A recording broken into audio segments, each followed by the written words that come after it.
Today we're going to talk about a condition that can quietly steal away something we all take for granted, our ability to breathe. It's called chronic obstructive pulmonary disease, or COPD for short, and it's earned the nickname the thief of breath for a good reason. I mean, just pause and think about that for a second. What if every single breath you took was a conscious effort, a real struggle? For millions of people around the world, that's not a what if, it's their day-to-day reality. So what exactly is COPD? Well, it's not just one single thing. It's actually an umbrella term for a bunch of lung diseases that damage your lungs for good.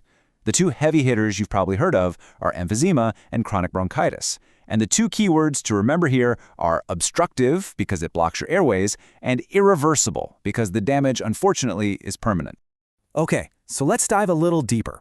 Let's really look at what's going on inside the lungs that makes breathing so incredibly difficult. This comparison really tells the whole story. Think of healthy lungs like brand new, stretchy balloons. The airways are wide open, and the little air sacs just inflate and deflate perfectly. But with COPD, it's a completely different picture. The airways get all stiff and lose that stretch. They become inflamed, scarred, and narrow. And on top of that, this thick, sticky mucus starts clogging things up. Worst of all, the walls between the tiny air sacs break down, creating these big, floppy pockets that trap old, stale air inside. So you can see why it's so hard to get a good, fresh breath. So, the big question is, how does this damage get started in the first place? And just as important, what are the first warning signs your body might be trying to send you? Let's get into it. Okay, let's not beat around the bush. While there are a few different causes, the number one overwhelmingly most common cause of COPD is smoking. That connection is just impossible to ignore. It is the biggest risk factor, period. But it's not only about smoking. You've also got to think about long-term exposure to other irritants, Things like secondhand smoke, city pollution, or even dust and fumes at your job can contribute over time. There's also a rare genetic condition that can cause it. And other things, like your age and gender, or even having a lot of bad lung infections when you were a kid, can up your risk too. Now here's the tricky part. The damage happens so slowly, over many years, that the early signs are really easy to just brush off. But you really want to pay attention to a cough that just won't go away and brings up phlegm. Or maybe you're getting winded just going up the stairs. That feeling of tightness in your chest or hearing a little wheezing sound, those are the classic red flags. So, if any of those symptoms are ringing a bell, how does a doctor actually figure out if it's COPD? Let's walk through the process they use to not only diagnose it, but also measure how severe it is. It's actually a pretty straightforward path. First, your doctor will just talk to you. Ask about your symptoms, your habits, your family history. But the real key test is called spirometry. It sounds fancy, but it's super simple. You just take a deep breath and blow as hard and fast as you can into a little tube. That's it. It measures how well your lungs are working. From there, your doctor might want to get a picture of your lungs with an X-ray or a CT scan, just to see what's going on in there. And this is how that breathing test translates into real numbers. Doctors are looking at a specific measurement. Basically, how much air you can force out of your lungs in 1 second.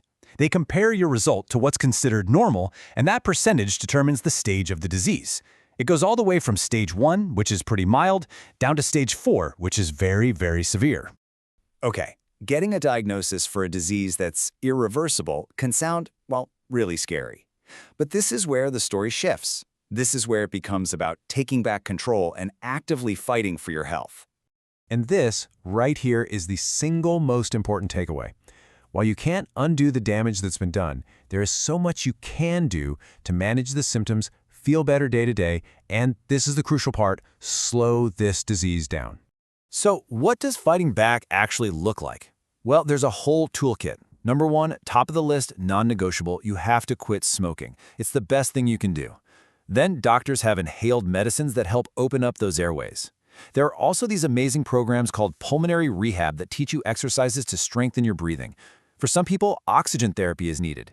And of course, simple things like getting your flu and pneumonia shots are huge for preventing infections that can make COPD way worse.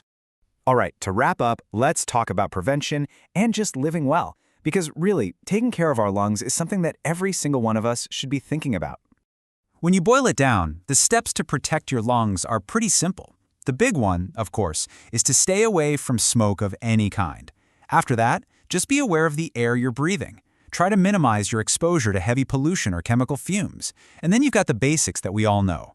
Keep up with your vaccinations and wash your hands often. Keep from getting sick.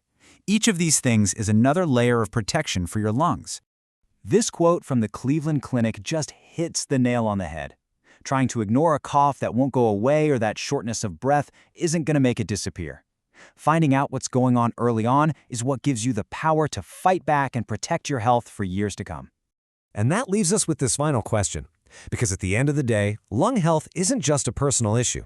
Whether it's making the choice to quit smoking, pushing for cleaner air in our communities, or even just nudging a loved one to get that cough checked out, we all have a role to play.